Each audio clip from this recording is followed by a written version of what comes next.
aujourd'hui les tutos d'Anne se transforment en courrier du cœur. Petit florilège de questions vous concernant, chère Anne. Moi.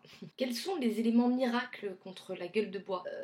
Ne pas boire, parce que si tu as la gueule de bois, c'est que tu as abusé de l'alcool. Si tu as abusé de l'alcool, c'est que tu n'as pas de limite. Si tu n'as pas de limite, c'est que tu ne sais pas gérer ta consommation. Donc ne bois pas. Stéphanie, 29 ans, nous écrit: je n'arrive pas à avoir d'orgasme, est-ce normal? Peut-être déjà dire à ton petit ami d'arrêter de te sucer frénétiquement le lobe d'oreille et de descendre en zone de combat. Il ne faut pas avoir peur de dire à l'autre ce qui te plaît. Fais-lui part de tes attentes, des choses que tu aimes. Sinon, tu l'attrapes par les cheveux et tu le kéblo entre tes genoux. Ça marche aussi. Stéphanie, 29 ans, nous explique qu'elle n'arrive à faire l'amour que sous l'effet de l'alcool.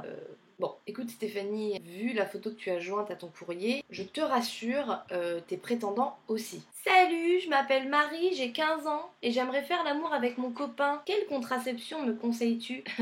L'abstinence? Cher tuto d'Anne, je tiens à te dire tout d'abord que je te trouve talentueuse, pleine de répartie, excessivement belle, dotée d'un humour sans faille. Allô, c'est signé maman ta lettre, tu te moques de qui là? Soit.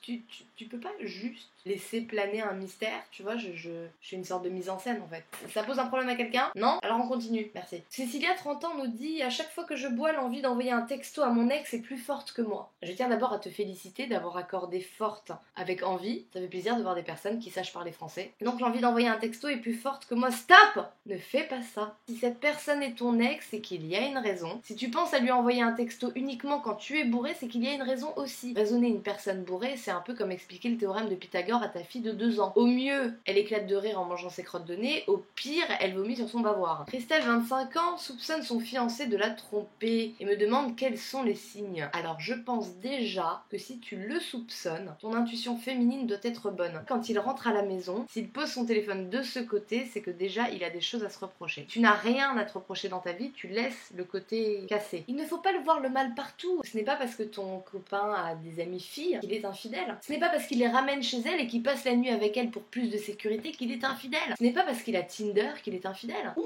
pas du tout. Conseil, tu dois probablement connaître les codes Facebook de ton mec. Tu vas sur son Facebook et tu cherches. Et tu fouines jusqu'à ce que tu trouves. Toujours là pour rendre service, hein.